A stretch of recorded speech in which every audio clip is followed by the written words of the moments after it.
fiction, science fiction, horror, fantasy, crime, LGBT, thriller.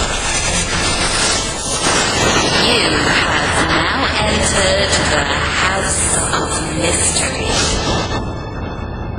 with your hosts, Eric Shapiro, David North Martino,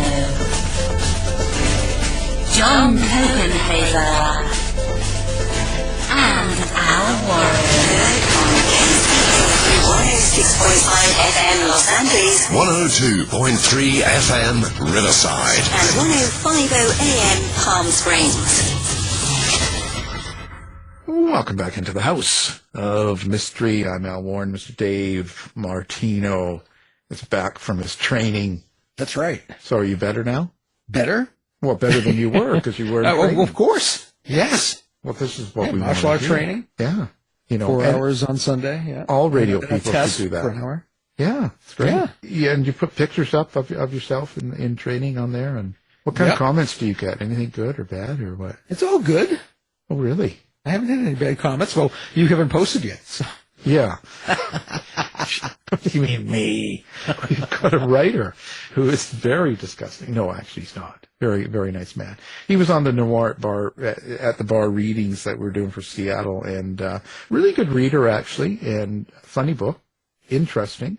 And so we brought him on. And so Lawrence Allan, thank you for being on the show. No, thank you for having me. You must be controversial in some way. Because you've got a series out, and it's a Jimmy Cooper mystery series, and you've got 2 books out, and of course they've got interesting names, of course. So we'll just get it. Big Fat Oh my Stuff is one, and Big Oh my Deal is book 2. And so, do you kind of worry about backlash for calling your books with swear words like that? I wish I had thought about that before I named them. Yes and no. I mean, no in the sense that I knew when I decided to name the first book, I knew I knew the book will not be available in Walmart. I knew, I knew that. But I kind of decided against conventional wisdom, where you title a book, as like, here's the book and it's inviting and, stuff like that. And I kind of thought opposite. I thought, what if my title was more of a bouncer? And that, like, if you don't like the title, if you're not amused by the title, this is not a book for you. I consider my book very PG-13, and it's mostly because of, there's the occasional, F-bombs here and there and stuff like that. But like, there's a certain tonal quality to the book and to the main character that I think you have to approach with a sense of humor and the amusement, and maybe a little, this is a mystery that's not necessarily going to take itself seriously, or, well, no, it takes itself seriously, but I don't think it's taking the genre super seriously. And so having the title there, besides making me kind of giggle at the either the audacity or the stupidity of the title, kind of acts as like a bouncer, and like if you are amused by it, you're going to take that ride. So it kind of cuts out people who would kind of, for lack of a better term, clutch their pearls at the title. Like, the book's not for them. Like, it's just not for them. Like I said, I know it's not ever going to be available in Walmart, so I accepted that. But then there were other moments of like, oh, that's not possible. Oh, crap. So you spend an hour or two like bemoaning the choices that you've made, and then you ask yourself, would I have named it otherwise? I'm like, no, I really wouldn't, because like when I'll be at a book conference or whatever, and I tell somebody the title, for the most part, people are like, oh my gosh, really? Your name is that? Oh my god, and that intrigues them more than repulses them. Yeah, well, it should. But I was attracted to it in a sense, just like you seem to have pictures of yourself even that are kind of funny, or I think they're meant to be funny. Like, you do things to, get a little bit of a send up, maybe, a little twist on the normal author picture than what we we normally expect. Yeah, it's not like the real serious guy sitting on a bench looking over the lake, all deep in thought. It's like, you're standing there mushing your face. And but in a way, that sort of, doesn't that kind of it gives me an introduction to what I'm going to get when I pick up a book or something you've written or done. I'm going to think there's some humor to it right away. That's, Yeah. But you're writing a mystery series. You have to be very careful where the humor goes, right? Absolutely. And to be clear, like, I'm glad you're using the word humor, because I don't think it's, humor, I think, encapsulates a broader swath than, like, the word comedy does. And why I think there's a lot of humor to the book, to both books. I think there's a lot of humanity, and there is seriousness. There is an emotional core. It's not like, I'm not writing a Three Stooges comedy. And so I'm very conscious of that. So there is going to be a humorous view of the situation that Jimmy is in, but also maybe a little, twist on what we expect in a mystery and how a mystery should resolve. Or I'm a big fan of The Thin Man, and at the end of the first movie where he's at the dinner table and he's laying it all out, like that kind of trope that exists, and how can I play with that? I mean, it's all through a lens. It's all through a lens that I have a very hard time controlling. I have an off-kilter sense of humor, and I kind of like to challenge status quos of things. That's just who I am, and so that comes out in the voice that I write in as well. And so for me, it's like the whole package. I don't want, from the cover, from the title, from my own picture, I want it to be a clear, this is the ticket you're buying. You know what I mean?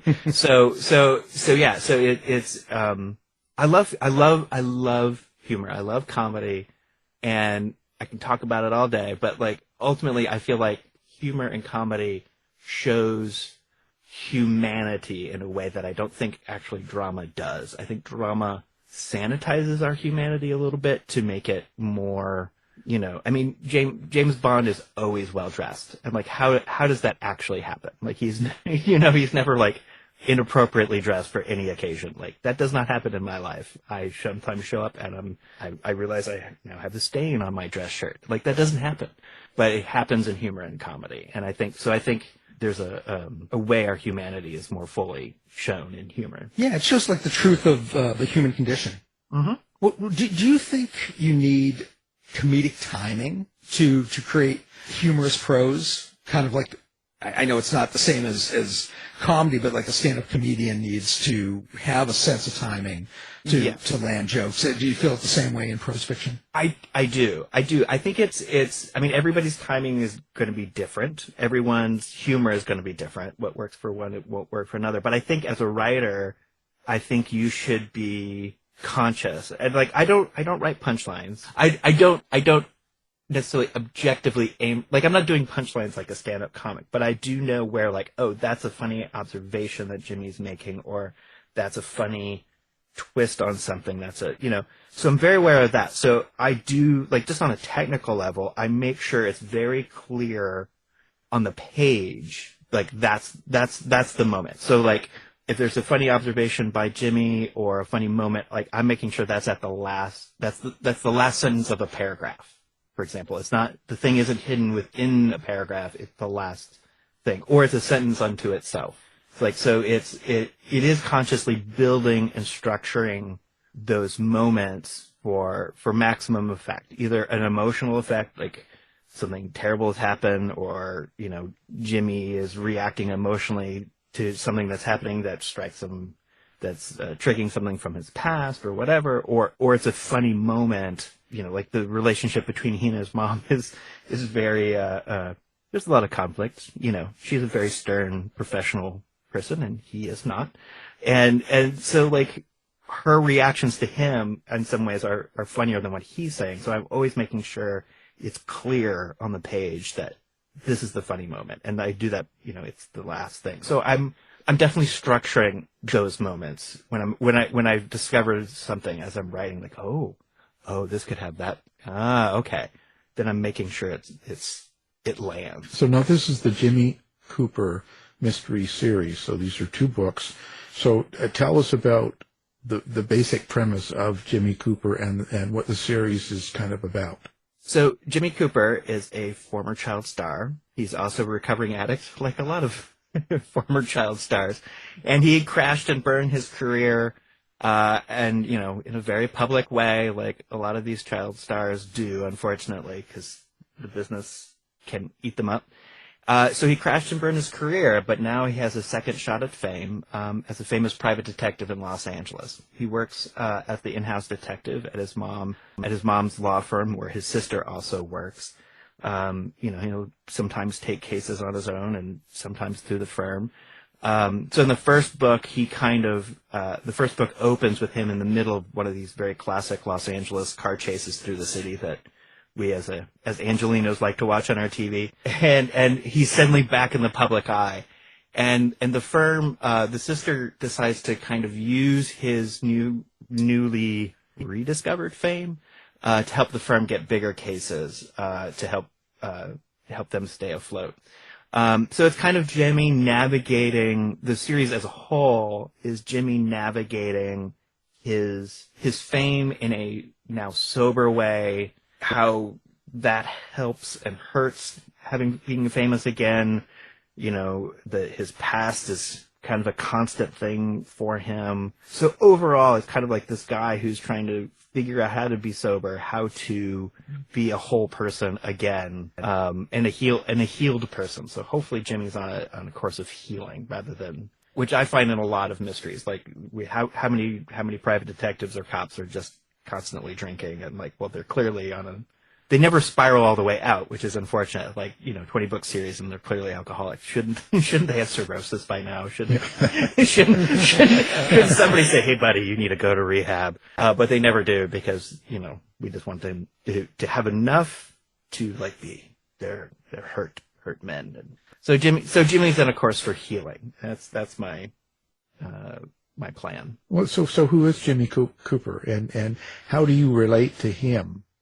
You know, he's a character, but how do you see him? Do you hear him, feel him, watch him as a movie? What goes on with you?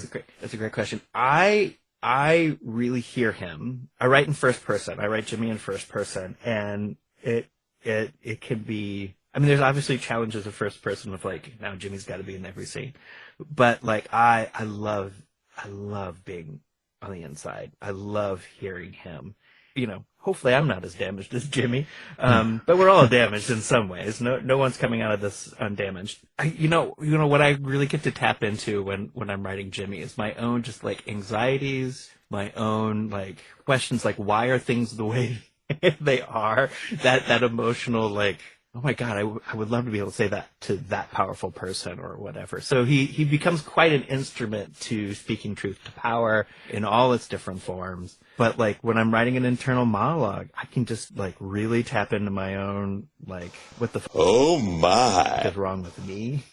Like, why is this so hard? Just like, why is writing so hard? Why is this? And also just dealing with success, not success. Like, what is that? That's can be such a transitory thing. I know for me, because my background was in playwriting and tried to break into television, and it didn't work for me. Part of the reason why I eventually kind of walked away from it was I was getting too caught up in a need for external validation. You know, like, what do I have to write so you just love me? I think that's what Jimmy's gone through a lot as an actor, and I think the pressures for Jimmy were too much, and so he had to numb himself with pills and booze, and there's other things going on for him too. So I think that kind of learning of self-love, I think that's if we're going to be all therapy about it. I didn't bring my tissues. I might start crying. Yeah. Who knew the House of Mystery would make me? We'd be like Oprah. Check under your seat. Right, thank you. I got a car. You got a car. Every listener, you're going to get a car. Yeah, right in the owl right now. Yeah. So I guess it's the anxieties and like hopefully my own course towards healing and being a better person, whatever that means. I don't know what that means anymore. But yeah, so that's how I get inside of Jimmy, and I kind of love it. As messy and as ugly as it is, it's really fun, and it is healing for me. Yeah, therapeutic in a way. Mm-hmm. Yeah. Mm-hmm. Well, that's sort of like, isn't that sort of how society is anyway right now, with social media and with all of the stuff and people are doing, and isn't kind of a lot of the population looking for that same sort of validation outside people. Oh, Yeah. I have 10,000 followers. Yeah. Ooh, and that sort of thing. And I think over the past 10 or 15 years, I mean, I think there's always been a desire for fame, whatever Right. fame Yeah. is. But I think because it seems to be so achievable now through a viral video or a tweet that's gone wrong or whatever, you can suddenly become famous. And you might be famous as a great person, or you might become famous as a villain, but for many people it doesn't matter. And I think in some ways it's easier to seek external validation than to come to terms with the messy, flawed human being that you are and love that person. It's far easier, like, I have 10,000 people. Aren't I great? It's like, but those 10,000 people don't actually know you, and you don't know them.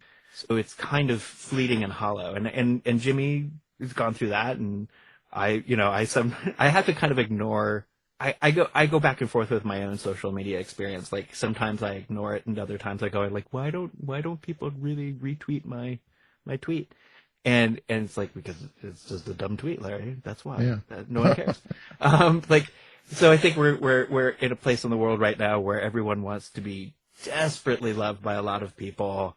But again, well, see, now we switched to Dr. Phil, and to Dr. Phil would say, you just got to love yourself first. That's right.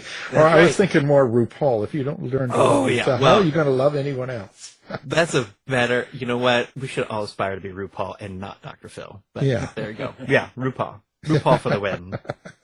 Yeah, I think that's good, because that the sense of reality in a mystery book is really what works, because isn't the character king in a sense? Isn't it the most important thing in a book?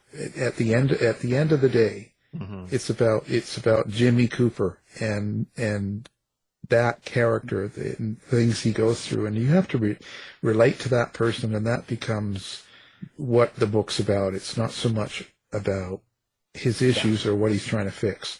It's about him. I mean, I've been awfully tempted to say sometimes when I'm on panels that I don't care about the mystery. But then I think, I shouldn't say that at a panel at a mystery book conference. But I'm going to say it. I don't always care about the mystery. I mean, I do care about the mystery. I want the mystery to be satisfying. But I don't care as much about the mystery as I care about Jimmy's story through the mystery. I make my damnedest sure that there is an emotional, personal story for Jimmy in the book. I've read too many mysteries that were kind of forgettable, because sure, the main character's this, and they're going really tough through this mystery, but like there's no other thing for them other than like to solve this mystery. And so it kind of creates for me a very static character that I don't really care about. I think the character is king, and I think especially in mysteries, I think that's who we come back to. We want to know how this person is relating to this situation, and this is why Holmes has lasted as long as he has. I was going to say, imagination. Yeah. It's not necessarily because of Doyle's like twists were so fantastic. I think it's the relationship between Watson and Holmes' very particular personality, Exactly. It's the character. And even 100 years later, it still lives. People still go to try and visit Holmes' home, who never existed. You know what I mean? Like, people are so wrapped up in the character, that'll last hundreds of years. Other people will rewrite them, but still the character. Yeah. And, I think that's true about any, I think, we had that golden age of mystery in 30s and 40s, and I think only certain books made it out of that period are the ones that had interesting characters, the ones that we could either relate to or we aspired to.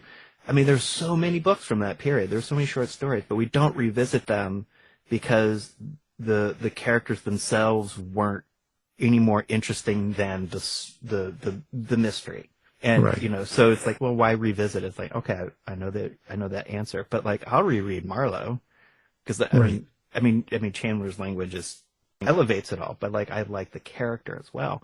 So that's the long lasting thing. And that's one of my goals for this series is not necessarily, I mean, I would love it if everyone was like, oh, I love that book.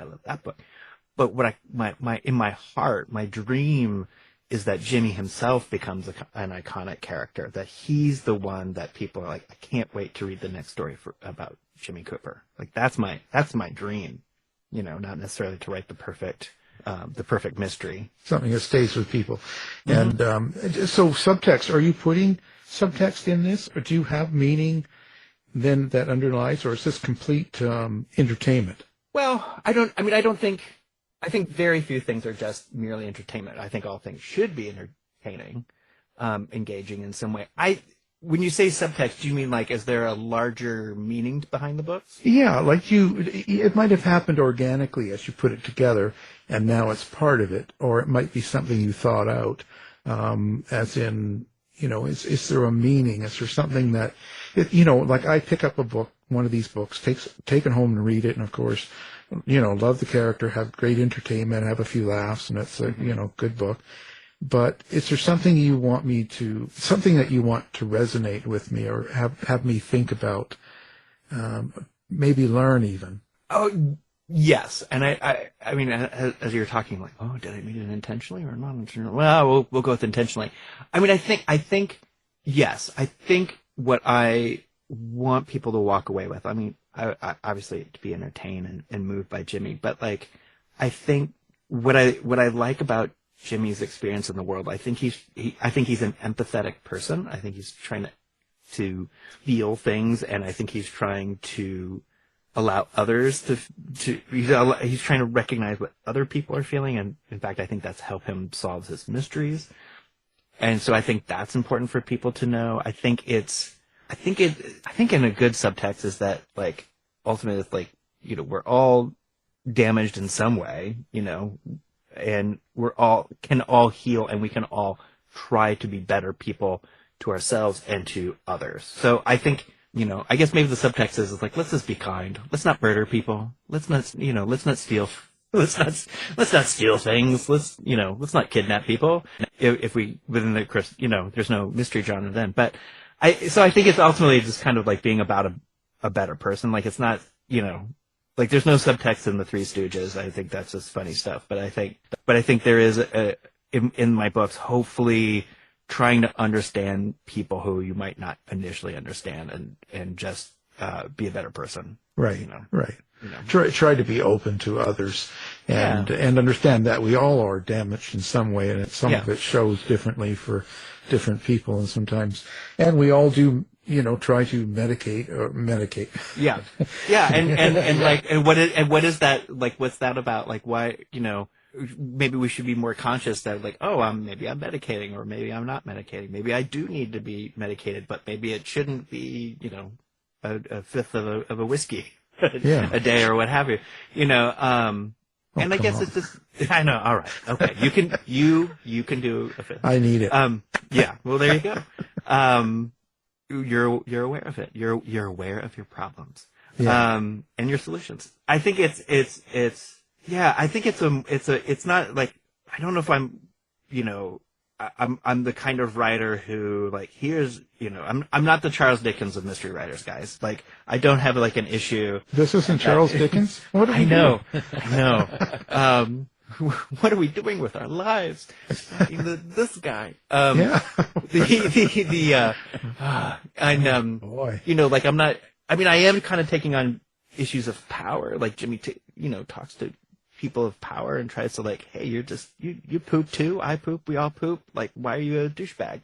And so there's that, but it's like, I'm not like an issue writer. Like, I don't, I think I would have, I don't know. I don't know if myself, if I could, like, really take on an issue, I think I'd be too tempted to, like, examine, why am I writing about this issue? Why not that issue? Like, it'd just be, so I kind of let the mystery story, as I'm working, kind of unravel itself and find something that's there for Jimmy to go through as well. It's more like the pathway, Yeah, I mean, hopefully I'm not writing something disposable. That and so far it doesn't feel disposable. It feels like people have really enjoyed it and connected to the character. And at a conference, I think it was last year's Left Coast Crime, father came up to me and he had read the book, and he said his son was in recovery for alcohol.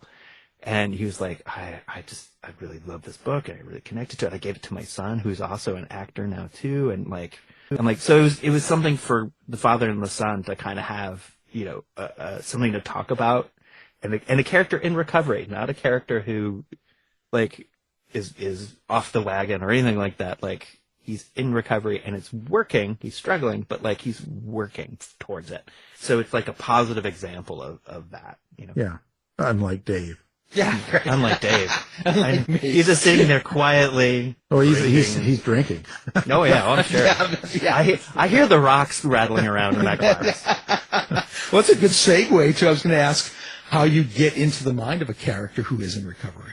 That's a great question. Well, I mean, I am personally not in recovery. Sometimes I feel like I need to say that I am not in recovery, and hopefully I don't have. Sure, we believe it. Yeah. Oh, really? and hopefully I don't have. I definitely don't have the same drinking habits that Jimmy did. So a couple of ways. One, I have a tendency to keep picking up, but I will always read like autobiographies, biographies. Those kind of the self-help books of dealing with it, and you can kind of see the Venn diagram of like, people who have had issues of drinking and what caused them and where that sent them and stuff like that, and how they finally were able to get clean and sober. So it's collecting a lot of that, and it's also just kind of tapping into my own things that I've struggled with, of like bad habits that like might not be. I mean, ultimately, like one of the signs of addiction is when you're doing something that is disrupting your life. That thing that you're doing, being it drugs or sex or gambling, and if that thing is kind of taking control of your life and replacing, going and seeing friends or eating dinner or whatever, then you have a problem. When you are consumed with doing the thing, that's when you have a problem. And like, so I think we all have had those kinds of things in our lives, and hopefully we've conquered them, or at least, maintained, so we're not destroying our lives because we really need to go gambling. So it's kind of tapping into those things that I don't know if I've ever conquered, but I know I work towards like, okay, we should be writing now and not, not gambling, Right. not at the slot machines or whatever, like, but so, but it is an eternal vigilance, like, checking in, like it's not, that's always with me. Like when I think about Jimmy, of like that he is vigilant about his sobriety. Sometimes he falters in his vigilance, but he's from my research, sounds terrible. From my experience and what I've read, and from the people that I've met, like, it's something, that's a part of them. Like, you're not, that's why I'm also like, I'm also careful not to say he was an alcoholic or he was that. Like, he that will be something that he will carry on. But so that's why I use the word recovery rather than he is an alcoholic or was an alcoholic. Yeah, because it's something I think that is easy to slip into, whatever that addiction is, because it kind of eases reality, right? It kind of takes away any. It eases reality, and it feels good, and you don't have to deal with the thing that's causing you problems. That's why I think like social media, we were talking about that earlier, like having that on your phone, it is so easy. Like, oh God, this standing in line is hard. I'll just spend some time on Instagram, or I'm trying to write this scene and it's not going well. You know what would feel really good right now? Instagram. And so you just go do that. And so you're relieving pressure, that's in your body. You're relieving that pressure of this hard thing that you're doing. Yeah. What would be better would be like, okay, this is a hard thing. So I just have a need drink. to do. So I need to do the hard thing rather than the easy thing. But our brains are so wired to like always feeling good, and then once you're feeling good, it's easy to keep trying to do that.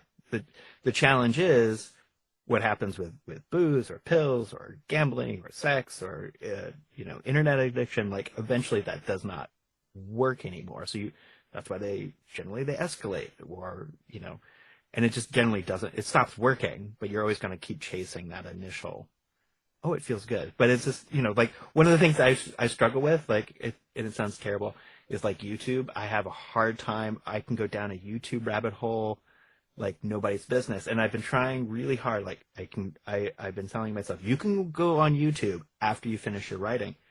And it's been a weird struggle. And I feel like my brain's been fighting me. It's like, come on, man, just one more video, just one more video. And, Right. and it's been hard. And I'm like, okay, it's been hard to write. And I feel like once I get through like a week or two of like YouTube after I'm writing or no YouTube, that maybe my brain will settle down. Like just to be clear, I'm not trying to compare it to alcohol addiction or withdrawal, but like, I just want to be clear. Like, I want to be very respectful about that. But like my brain, I sometimes, in the books, Jimmy brings up his lizard brain, which is the brain that part of his brain he refers to that was like his addiction, and like it'll stir like when he's like really struggling with something sometimes, or what have you, like when he's upset. And I really think like sometimes in my lizard brain it's like, you would be much happier if you spend an hour and a half watching a video breaking down Willy Wonka and the Chocolate Factory versus Charlie and the Chocolate Factory, and which one's a better movie. Like, that would make me feel bad. And like, it's worthless. Like, who cares? Right. Yeah. But I will watch that video. And I need to like rewire my brain a little bit. Like, no, do the hard work first of the writing, and it'll get easier of the writing. But like, Yeah. it's a struggle. Well, YouTube's better than X2, right? For some, yeah. Well, it could I lead to suppose. more trouble. It could be to a lot of trouble, yeah. Yeah, so you don't want to get to that. No. But it sounds like, okay, so you're very involved with Jimmy Cooper. It's a very personal character for you. Yeah. And there's a lot to it. So when you go through a book and you're writing it from beginning to end, it might take a year or whatever it takes, but at the end of it, and you send it in, get it published, how do you think that year has changed you then?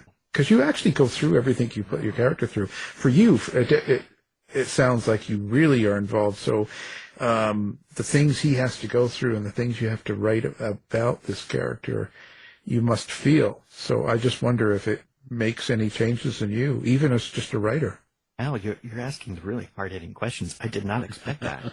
Well, this is the real deal. This isn't just a podcast. Yeah. We're not just a podcast. We're not just the podcast. Oh gosh, that's a great question. I don't know if I have an answer. First there's such a relief of when it's done. I mean, I love writing, but I'm definitely one of the writers who loves to have written. Yeah. I love the challenge of it, except when I'm being challenged, and then I really hate it. How am I changed? Weirdly, I'm going to answer that. I think I feel more confident of myself when I finish a book, and I don't know if it's just the finishing of the book or if it's what Jimmy's gone through. I feel like I have clear boundaries about how I want people to treat me. But I definitely. I mean, it is like going to war writing a book. Oh yeah, yeah. And the feeling of accomplishment, be it finishing it, right? Yeah, I feel really relieved, and relaxed, and having go through what Jimmy goes through, I do feel more I do feel more confident when I finish a book, having gone through what Jimmy's gone through. Wow. Yeah. Who knew? Yeah, you'd be driving down the road being chased by cops one day. I could do it.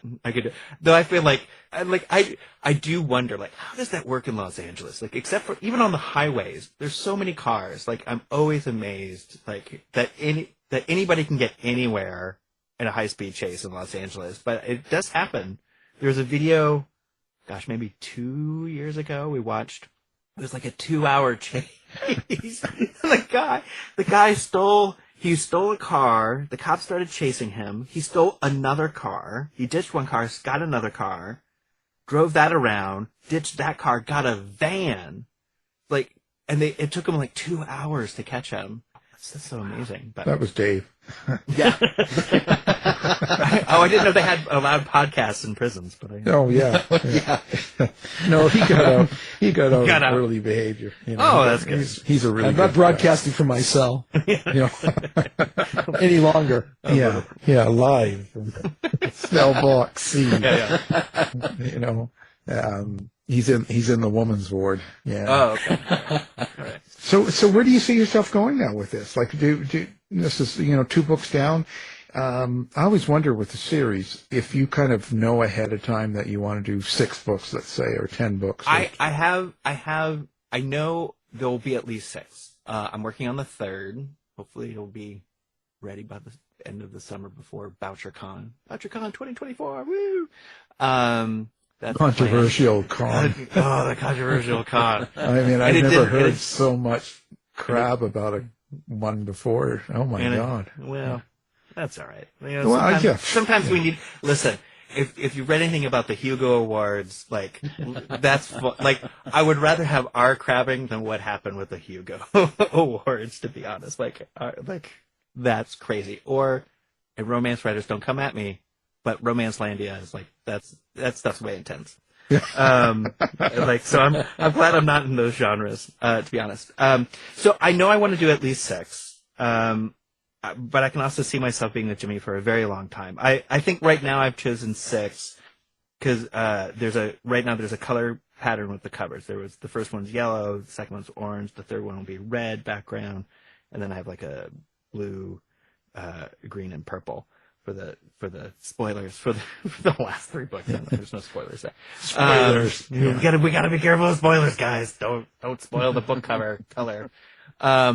And there's a couple other series that I want to start, and we'll see how those goes. Those two go. Oh, how those go, you know. And I used to live in Minnesota, so it's okay. And I'm Canadian, so I'm used to gosh. it. I can do that, eh? Oh gosh, so sorry. Oh, no, boo. Canada, man. Oh yeah. Then you know what a skidoo suit is, right? Oh yeah. Oh God. And a toque. I dated years ago. I dated a woman from Canada, and somehow she brought up skidoo suit, and I was like, "What's a skidoo suit?" And she was like, "A skidoo suit." I'm like, "What is a skidoo suit?" And she was like, "Skidoo suit, skidoo suit." I'm like, shouting at me the word over and over will not help me understand. I do not know what a skidoo. I mean, I do now know what a skidoo suit is. And runners I know. I know. I'm very Canadian. Oh. I just play an American on the radio. Perfect. It's all lies, guys, all the way down. So yeah, I know I have at least 6. I will probably have more because I really love writing Jimmy Cooper. So I can't imagine him not in my life. Like, it would be really sad. Like, oh, this is the last one I'm going to write. He's going to outlive you. That'd be fantastic. That would be fine. But I have some other series in mind that I think will amuse and delight people as well. So you care about the reader? I do care about the reader. Oh. Yeah. Do you care about the reader? No. Who doesn't care about their reader? I don't. I absolutely don't care. And now listen, Canadians are friendly. Oh, friendly. We're just friendly on the face. Come on. Oh yeah, I know. That was my Minnesota experience. Oh yeah. That's why we say sorry all the time. Oh yeah, sorry. Yeah, sorry, eh? Jerk. Yeah. Yeah, sorry, eh? Yeah.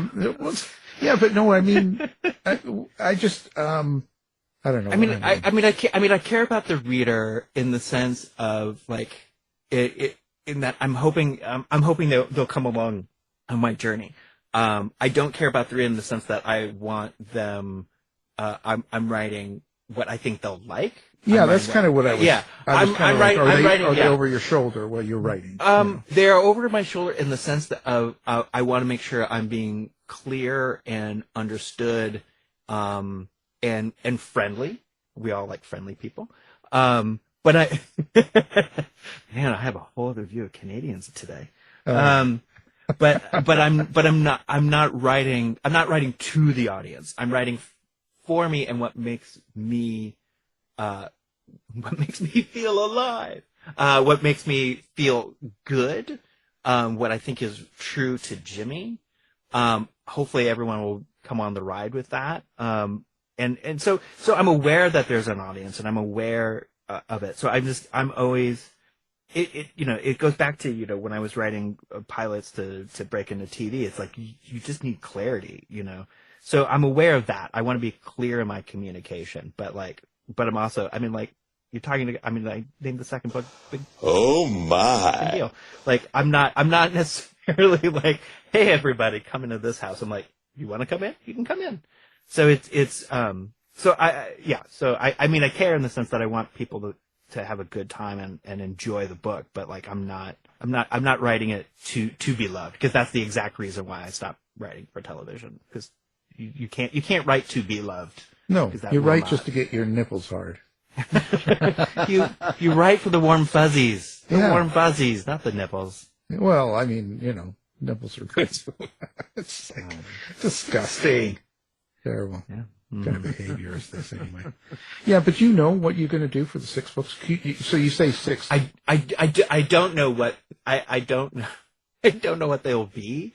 They'll probably have the same naming convention. I can tell you the name of the third book is Go Fuck Oh my. Yourself. Which when I decided that, I'm like, that's really funny. So it's terrible. It's terrible. I'm a terrible, terrible person. But so I don't necessarily know. Like, I don't have like 6 of them outlined. I'm not much of an outliner. I have a sense of a direction, but I don't necessarily have like, in book 4, Jimmy discovers his mortal enemy. Book 5, he defeats his mortal enemy. Book 6, the mortal enemy returns. I don't have that. Well, that's good. Let me write that down. Yeah, there you go. Take it. It's yours. I have trust in Jimmy, that Jimmy will kind of show me where he needs to go, or more specifically where he doesn't want to go but needs to go. But no, I don't have them planned. And another part of that is because it's fine to read them in order, but I'm also conscious of, like, I don't necessarily know if I want them to have to be read in order. Like, I feel like the second book you could pick up without having read the first book. And, and that's a conscious decision. Like, so they're not like super planned out. It's going to be an experience of Jimmy's life for 6 books or more. Or maybe there'll be 20. I don't know. Maybe Walmart will say, listen, if you change the name, you can be in our stores. And then I'll say to them, no. No, maybe not. I don't know. It's a lot of books. That's a lot of books. But, but at the same time, I'm enjoying doing it the way I'm doing it. So I don't know. I don't know if a lot of books is necessarily so attractive. I mean, I say this now. I'm going to say this now. Wait till you get I don't know if a lot of books is so attractive that I want to change who I am. But I don't know. That's, Penguin Random House. Make me an offer. Make me an offer. And we'll see how much I stand by my, called the my ideals. douchebag contract. Sign me up. Sign me up. No. But with all these books, how do you keep track of continuity? Do you have like a series Bible? Do you have a system? I have started, what is it? Yes, because like every so often Jimmy will mention like, I was in this movie, and then like, it'll be something funny. I'm like, ha ha ha. And then, in the third book, I'm like, what was that movie? I could reference it again. So I do, I make a little note, specifically about like Jimmy movies and have those written down. So yeah, I have to kind of keep track of continuity, cause there's a lot of, cause Jimmy has his mother is always a character, his sister's his character, but he also has a bit of a found family in that he has an assistant named Nora. He lives in West Hollywood, and one of the guys that lives near him is kind of, in some ways, his older brother, his found older brother named Mo. So like there's a found family that always kind of keeps coming back. Spoilers, his father returns in the second book. And so there's stuff there. So yeah, I do have to kind of keep track of it. I wish there was an avid fandom that would do it for me.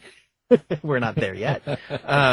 So yeah, there is it was so funny when I came to write the second book.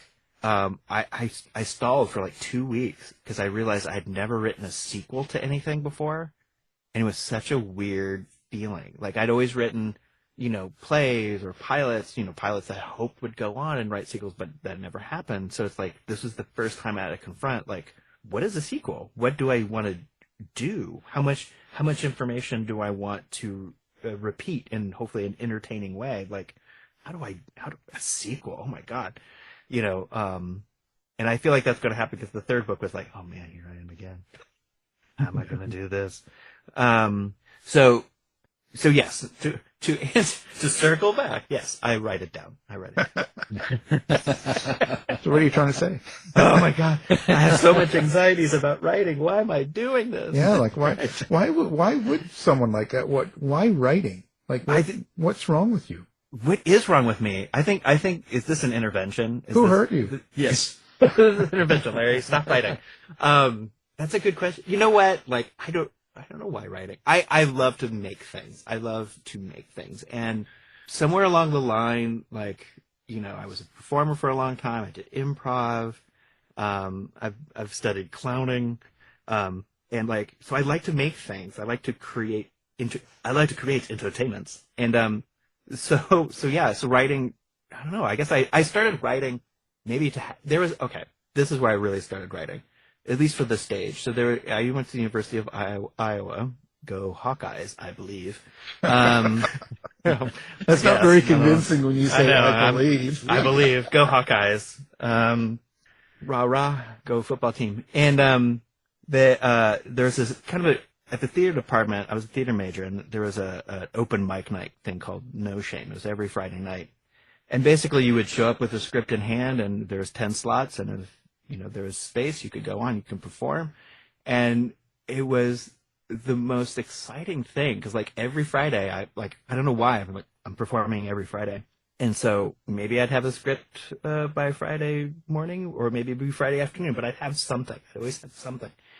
And I think like just that experience and that excitement of I'm putting something up and I'm risking being made a fool in front of a slightly paying audience. They only paid $1, but it was so much fun just to do that, to have that high wire act of like, here's something I just wrote. Let's try it out, kids.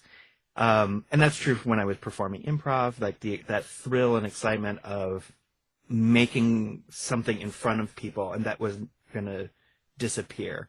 And so it was kind of a natural thing to become a playwright, to try to get into TV, because, playwrights don't pay the bills. And it just moved into prose, because after a while, writing scripts was no longer fun, but prose became fun and still is fun to write. So it's just kind of an inescapable thing. And I've been a reader all my life. Like, I can't imagine not reading. So it's a mixture of those two things, making something and just being a reader, and like absorbing decades of good and bad. I guess that's why I'm a writer. I don't know.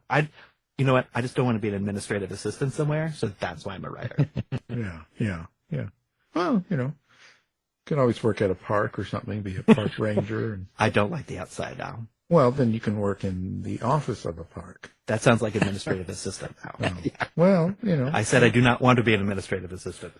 Well, I'm trying. Okay, have it work at a shopping mall. You know what? Okay, you know what? You can work I at think a I should be store. I should be a podcast host.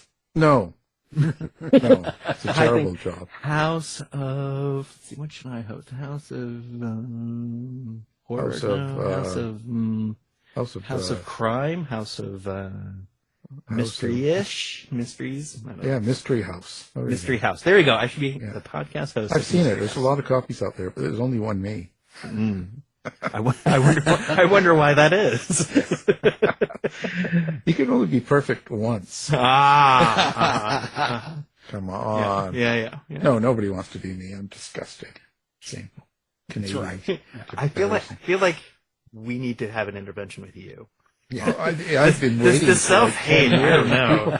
People just stay away. They don't want to be near me. Are you kidding? Yeah, no, I get it. I can't pay them enough. No, this is why Dave is in prison. He did it to get away from you. No, he loves being away. Anything he can do. Everybody is trying to be away from me, and Yeah. yeah. Yeah. Except for my old dog, he's 19 and he can't escape. Well, he just can't run. Yeah, that's the Yeah. problem. The Yeah, dog get wants away. to, but it's like there's no will, there's no power anymore to do it. He Yeah. can't open the door with his paws and Yeah, you can still see the terror in his eyes, when he looks. Oh, Yeah. I'm still alive. Oh, it's you again. You're still here.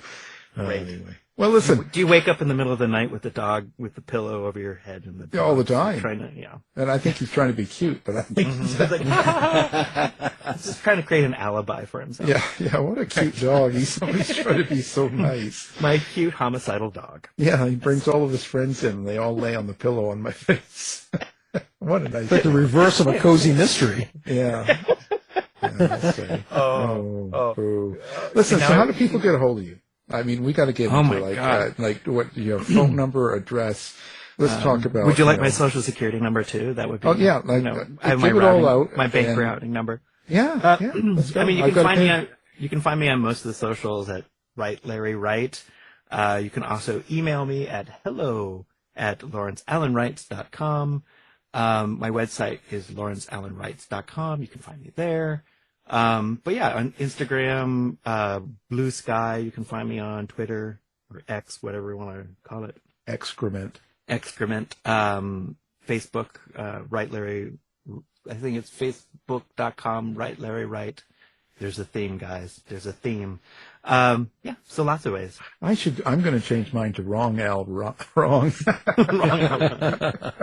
But yeah, so yeah, Right Larry Wright on your favorite social media you'll probably find me. Well, perfect. We'll have all that up with your books too.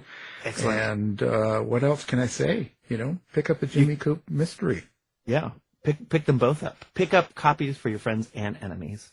Yeah, pick him up. He needs the money. I need the money because, again, I don't like the outside and I don't want to be an administrative assistant. So. Yeah, he's having a struggle here. He's having, he needs help. He's intervention. I've got food to buy, car payments, all that kind of stuff. Gambling. Yeah. Yeah. Oh man, I know. So much gambling. Well, we have to wrap it up. So All again, thank you, Lawrence Allan. It's been a pleasure. Thank you. It's been fun. Thanks, Larry. You've been listening to the House of Mystery radio show. To find out more about our guests, hosts, or show, go to www.houseofmystery.com. Show's over for now. Was it as good for you as it was for me? Yeah. Good night. This has been a production of Something Weird Media. I'll be back.